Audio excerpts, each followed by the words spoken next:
एक लड़की जिसका नाम आयशा था, उसकी माँ का इंतकाल हो गई थी जब आयशा 10 साल की थी और उसके अब्बू जान ने दूसरी शादी की और वो बीवी से 6 बच्चे हुए थे और आयशा एक बेटी थी और कोई नहीं था। उसके अब्बू जान आयशा को उतना नहीं मानते थे जितने दूसरे 6 बच्चों को मानते थे और दूसरी बीवी बहुत चालाक थी और आयशा से बहुत काम करती थी, जैसा कपड़ा धोना, खाना पकाना, बर्तन बजाना वगैरह वगैरह काम कराती थी। एक दिन आयशा कही, अब्बू जान आप नहीं मानते हो? तो अब्बू जान ने कहा, नहीं माई, तुझको नहीं मानता हूँ और तुझको अगर काम करना है तो कर, वरना घर से भाग जा और कभी ना आ ये सूरज कर। आयशा बहुत रोई और एक कमरे में बहुत अल्लाह से बहुत रोती थी और अपने दिल की बात बताती थी। एक दिन आयशा से एक गलती हो गई और वो दूसरी चालाक बीवी उसके अब्बू जान से बढ़ा चढ़ाकर बात कहती थी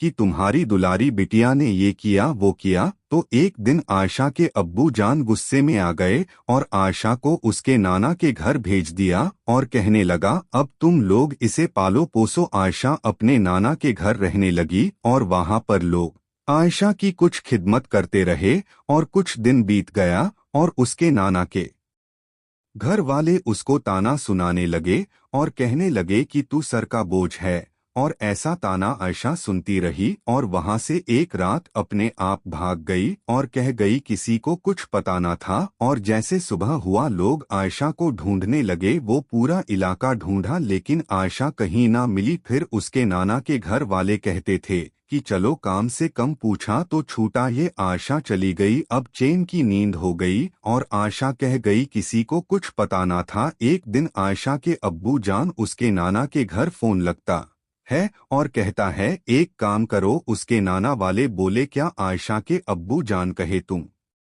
आयशा को एक रात मार दो और कहीं वो खुद फांसी लगा ली है। और ये सुनते ही उसके नाना के घर वालों ने कहा, तुम्हारी दुलारी बिटिया घर से भाग चुकी है। तभी आयशा का बाप पुलिस के पास तुरंत फोन लगता है और कहता है कि ऐसी ऐसी बात है, तुम उसको खोजो। पुलिस तैयार हो गई और आयशा को ढूंढते ढूंढते आयशा आखिर मिल ही गई। दरअसल आयशा एक अल्लाह के वली के मज़ार पर रहती थी। तभी पुलिस वाले आते हैं और आयशा को पकड़ा के लेकर जाते हैं। और पहले तो पुलिस वालों ने आयशा के अब्बू जान को दिया, फिर आयशा के अब्बू जान कुछ दिन बाद पुलिस लगाने लगे कि वही करूँ जो सोचा था। तभी आयशा के अब्बू जान आयशा को उसके नाना के घर भेज देते हैं और आयशा कुछ दिन रहती थी। फिर उसके बाद मेरे अपने अब्बू के घर चली गई और एक दिमाग लगाया आयशा के अब्बू जान ने। और ये पहले ये था कि आयशा के अब्बू जान ने आयशा के मामू के लड़के से आयशा का रिश्ता लगा दिया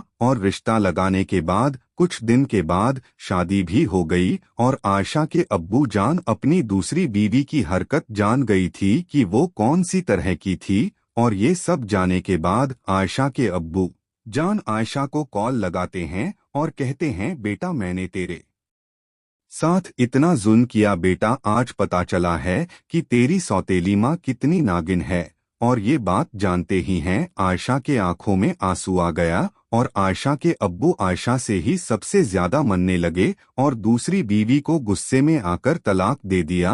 और आयशा के नाना के घर वाले आयशा से बहुत आजिज हो चुके थे और शादी के 9 महीने बाद आयशा की सास आयशा को मार दी और ये गौहर लगाई कि आयशा फांसी लगली। चलो इतना हुआ ही था, जब आयशा के अब्बू को ये बात पता चला तो वो गया और कहने लगा, ये कैसे हो सकता है। फिर आयशा की मिट्टी हो गई आयशा के अब्बू जान से और आयशा सास से बहुत लड़ी होती थी। ऐसी लड़ाई चलता रहा। एक दिन आयशा के सास ने कहा कि जैसे तुम्हारी बेटी को मारे हैं वैसे तुम्हें भी साफ कर देंगे। तभी ये बात आयशा के अब्बू ने नोटिस कर ली और ये बात जाकर कोर्ट में दर्ज करवाए और कोर्ट ये बात जानकर हैरान हो गई। और पूरे 11 दिन के बाद आयशा के कब्र को खोदा गया और आयशा की लाश इतनी ताज़ी थी जैसे मानो अभी भी रखा गया हो। और ये सब चेक करी और पता चला कि आयशा के सासू माँ ने ही आयशा को मारा था। तब उसके बाद में आयशा के नाना के पूरे घर वाले को पुलिस जेल में डाल देती है। अल्लाहू अकबर। मेरी कहानी से हमें ये पता चलता है कि अल्लाह हर चीज पर कादिर है, बेशक, क्योंकि उसकी माँ ने कहा और ये बात कोर्ट में पहुंची और पुलिस वालों ने एक्शन ली। और कब्र में जाने के बाद कुछ लोग ऐसे भी होते हैं जिनकी लाश कब्र मुझे जाने के एक दिन बाद की सारी गलतियां लगती हैं, लेकिन कुछ लोग ऐसे भी होते हैं जो कयामत तक वैसे ही हालात में रहते हैं। अल्लाह हम सबको कब्र के अजाब से बचाएं। तो मुझे कमेंट करें, आमीन जरूर लिखें।